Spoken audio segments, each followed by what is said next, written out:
বাঙালির শীতকাল আসলেই পিকনিকের মরশুম। আর এই মরশুমে পিকনিকে যাব না সেটা আবার হয় নাকি?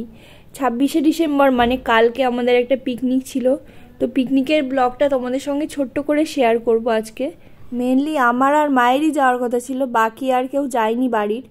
তো ফাইনালি আমরা পিকনিক স্পটে পৌঁছে গেছি, একদম গঙ্গার পাড়েই হচ্ছিল। ছোট্ট ছোট্ট বাচ্চা যারা আবৃত্তি শেখে তাদের জন্য এই পিকনিকটা অ্যারেঞ্জ করা হয়েছিল কালকে। তো ওইদিকে গার্জিয়ানরা সব বসে আছে। তারপর আমি একটু ফুচকা আর একটু কফি খেয়েছিলাম। যারা আমার ফেসবুক পেজের নতুন বন্ধু তারা কিন্তু আমার পেজটাকে ফলো করে রেখে দিতে পারো আমার ডেইলি ব্লগ ভিডিও পাওয়ার জন্য।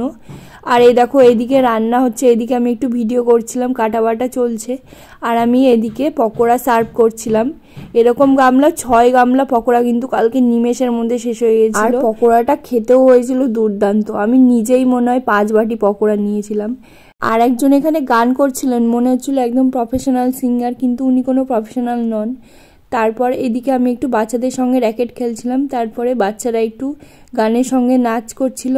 তারপর মিউজিক্যাল বলও খেলা হয়েছিল। আমি গঙ্গার পাড়টাতে একটু গিয়েছিলাম ভিডিও শ্যুট করার জন্য। তারপর 3-4টে বেজে গেছিলো, ওই জন্য আমরা খেতে বসে পড়েছিলাম আর রান্নাও হয়ে গেছিলো।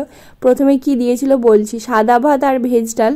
তারপরে দিয়েছিল বেগুনি। এই ভেজ ডাল আমি যেখানেই খাই সেখানেই দেখি রিচ বানাই, কিন্তু কালকের ডালটা খেতে একদম সিম্পল ছিল, কোনো মশলা এক্সট্রা ছিল না। তো তারপরে দিয়েছিল হচ্ছে দই কাতলা। আর তারপর যেটা দিয়েছিল সেটার জন্য আমি ওয়েট করেছিলাম, ফ্রাইড রাইস দেন চিকেন কষা। তারপরে দিল চাটনি পাঁপড়, লাস্টে আর মিষ্টি দেয়নি, জানি না কেন। তারপরে আমরা একটু খেয়ে দিয়ে মন্দিরে ঘুরতে গেছিলাম। তো এই মন্দিরটা কিন্তু তোমাদেরকে আগেই দেখিয়েছিলাম ব্লগে, আমার আগের ভিডিওটা চেক করলে কিন্তু বুঝতে পারবে। তো বন্ধুরা, আজকের ভিডিওটা তোমাদের কেমন লাগলো জানিও। ভিডিওটা এখানেই শেষ করছি, দেখা হচ্ছে আবার নেক্সট ব্লগে। বাই।